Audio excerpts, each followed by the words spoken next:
سلام، روزتون بخیر. امروز قصد داریم جدیدترین محصول کمپانی اول یعنی کم 570 رو تست بکنیم.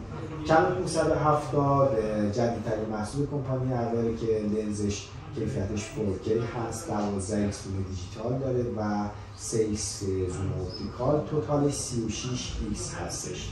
این دوربین اولین محصول کمپانی اول هست که هوش مصنوعی رو روی تلفیق صدا و تصویر کنار هم داره. محصولات قبلی این کمپانی روی پردازش تصویر کار میکردن و پریست فریمینگ و در حقیقت اوتو فریمینگ داشتن. این محصول آدیو فریمینگ انجام میده.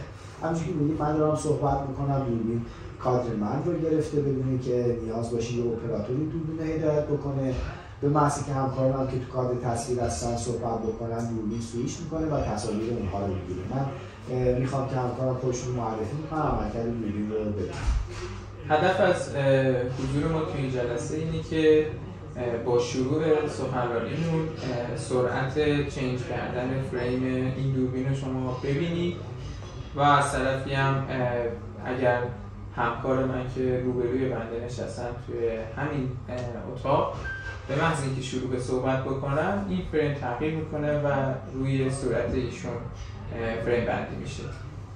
همونطور که مشاهده میکنید من طرف مقابل همکارم نشستم و به محض اینکه صحبت کردم دوربین چرخش پیدا میکنه به سمت اون صدایی که من دارم صحبت میکنم. ببینید توی بحث سالن‌های جلسات چیزی که تا به امروز خیلی اولویت بوده برای سازمان‌ها هدایت و کنترل جلسه بوده.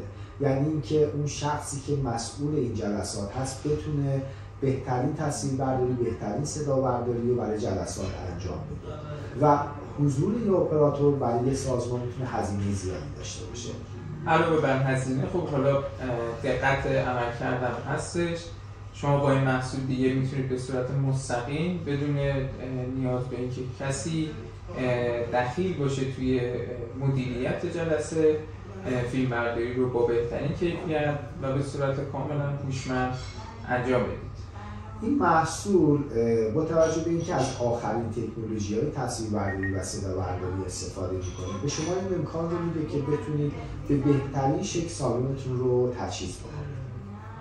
خب من اجازه بدید بیام روی تصویر سی از آپشن هایی که این دستگاه داره رو بهتون نشون بدم. این دوربین خروجی تصویر روی HDMI داره، روی پورت USB داره و قابلیت های خاصی که کاملا قابل تنظیم هستش. شما میتونید روی ستینگ این دستگاه اوتو فریمینگ رو به صورت منوال یا به صورت اوتو یا به صورت پریست فریمینگ انجام بدید و از هر کدوم از این حالت‌ها بسته به نیازتون تو جلسه استفاده بکنید.